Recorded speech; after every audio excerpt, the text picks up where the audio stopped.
It feels like every new survival game released within the last few years is just 2 or 3 other survival games merged together. Soulmask is the new kid on the survival block, bringing an Aztec twist to the table along with some new and exciting features, whilst keeping those staple survival elements such as base building, food, water and combat in the mix. So, what makes Soulmask different from the rest of the survival games that we've played? We'll start with this thing stuck on your face. First things first, you're not just playing as one character in this game. The mask allows you to take control of different characters, each with their own unique abilities. These abilities range from invisibility to heat-seeking arrows, damage boosts and more. There's currently 10 different masks out in the world that you can find purely as a reward for exploration. Speaking of abilities, let's talk about the combat in Soulmask. I noticed a resemblance to the combat of Conan Exiles quite early on into playing Soulmask. I've covered Conan Exiles in some of my previous videos and I've always enjoyed the combat. The same could be said for Soulmask. It's an enjoyable experience with more to it than initially meets the eye. There's a satisfying learning curve to the fast-paced combat in this game, and I can appreciate the direction that Campfire Studio have gone in here. I honestly can't think of many games that have sound detection as part of their stealth gameplay. I'm thinking of games such as Assassin's Creed Valhalla, Cyberpunk and some other AAA releases. I know that some older games like Skyrim included this feature, and as such it's not revolutionary, but it does make stealth feel a little more immersive, and not having it in this day and age would be fair to perceive as lazy. The good news is, Soulmask does have sound detection in the game, which plays a part in scouting outposts and hunting. Not that I'll use this system much, I'm more of a guns blazing kind of Aztec. Another really cool feature of Soulmask is the way that enemy tribes try to dodge your attacks. Again, I can't really think of too many games that include combat where this happens. To pick on RPGs again, melee combat in games tends to revolve around the timings of fighting and then it's just about when to swing. Now I will say, although this is a step in the right direction, it definitely needs some fine tuning. This is an early access game though, and the system definitely adds to the combat experience overall. You have access to several different weapons in Soulmask, and each of them has their own skill trees. Worth saying, you can learn each and every one of the weapons. You progress what you use essentially.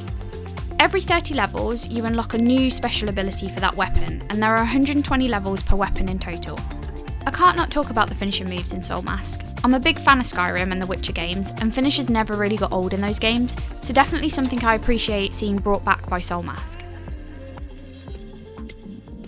I mentioned hunting a little earlier. It wouldn't be a survival game if there weren't some food sources running about the place. Hunting is essential for gathering resources like food and hide, but hunting isn't the only way you interact with the animals in this game. Anyone that's a fan of Ark Survival Evolved will be happy to hear that you can tame a whole bunch of animals in Soulmask, and there are some that you can ride and use as a mount. You can breed animals in this game too, and some animals have functional benefits like providing or gathering food for you. This is a good time to introduce you all to Alfredo the alpaca. We saved Alfredo here from a camp filled with barbarians. Once we broke Alfredo out of jail, we had to run the little guy back home and raise him. Let me tell you, I've never had a more stressful run in my life. Moving on to the tribesmen in Soulmask. Like in Conan Exiles, you can bring tribe members back to your base who will work for the tribe and help you become stronger in more ways than one. Similar to the system we spoke about before where certain animals can gather certain food items for you, tribesmen can do the same. You can assign them a set of tasks such as maintaining camp, crafting and hunting, or gathering different types of resources. The tribe members all have their own distinct personalities, traits and skills. They will level up their skills the more they carry out the different tasks that you set them, and you will need to keep them fed and happy as they also have a morale rating. Even when idle, they're often not just robotically standing around. You'll often find them eating, resting, or sometimes just bursting into dance. Soulmask is built using Unreal Engine 4, but it doesn't hinder the graphics much at all. Graphics versus gameplay is a difficult balance to strike, but I think Campfire did a great job achieving this with Soulmask. The game is very attractive, even during a thunderstorm, which needs to be mentioned because they got the feel of a storm in a rainforest right. The lighting in this game makes it quite picturesque, especially during sunrises and sunsets. I've played this game on a 4070 graphics card, i9 processor, 64GB of RAM, and performance has been great for me on a solo play server. There are some areas for improvement in this game, such as the AI pathing for your tribespeople moving about the camp, building and crafting pieces, and perhaps some tuning of gameplay mechanics here and there.